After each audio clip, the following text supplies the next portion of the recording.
हिंदू धर्म के दो ग्रंथों सरस्वती पुराण और मत्स्य पुराण में सृष्टि के रचयिता ब्रह्मा का अपनी ही बेटी सरस्वती से विवाह करने का प्रसंग है, जिसके फलस्वरूप इस धरती के प्रथम मानव मनु का जन्म हुआ।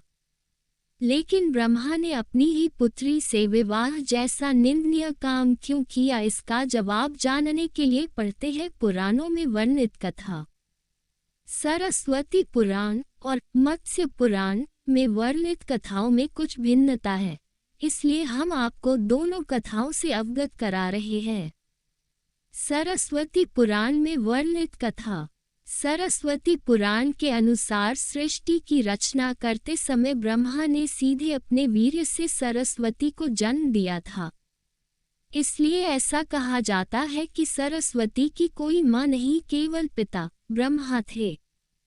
सरस्वती को विद्या की देवी कहा जाता है, लेकिन विद्या की ये देवी बेहद खूबसूरत और आकर्षक थी कि स्वयं ब्रह्मा भी सरस्वती के आकर्षण से खुद को बचाकर नहीं रख पाए और उन्हें अपनी अर्धांगिनी बनाने पर विचार करने लगे। सरस्वती ने अपने पिता की इस मनोभावना को भांप कर उनसे बचने के लिए चारों दिशाओं में छिपने का प्रयत्न किया, लेकिन उनका हर प्रयत्न बेकार साबित हुआ। इसलिए विवश होकर उन्हें अपने पिता के साथ विवाह करना पड़ा।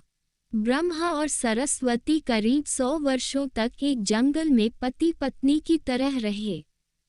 इन दोनों का एक पुत्र भी हुआ, जिसका नाम रखा गया था स्वयंभू मनु।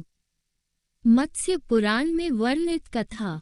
इसके उलट मत्स्य पुराण के अनुसार ब्रह्मा के 5 सिर थे। कहा जाता है जब ब्रह्मा ने सृष्टि की रचना की तो वह इस समस्त ब्रह्मांड में अकेले थे। ऐसे में उन्होंने अपने मुख से सरस्वती, सांध्य, ब्राह्मी को उत्पन्न किया। ब्रह्मा अपनी ही बनाई हुई रचना सरस्वती के प्रति आकर्षित होने लगे और लगातार उन पर अपनी दृष्टि डाले रखते थे। ब्रह्मा की दृष्टि से बचने के लिए सरस्वती चारों दिशाओं में छिपती रही, लेकिन वह उनसे नहीं बच पाई। इसलिए सरस्वती आकाश में जाकर छिप गईं, लेकिन अपने 5वें सिर से ब्रह्मा ने उन्हें आकाश में भी खोज निकाला और उनसे सृष्टि की रचना में सहयोग करने का निवेदन किया। सरस्वती से विवाह करने के पश्चात सर्वप्रथम मनु का जन्म हुआ।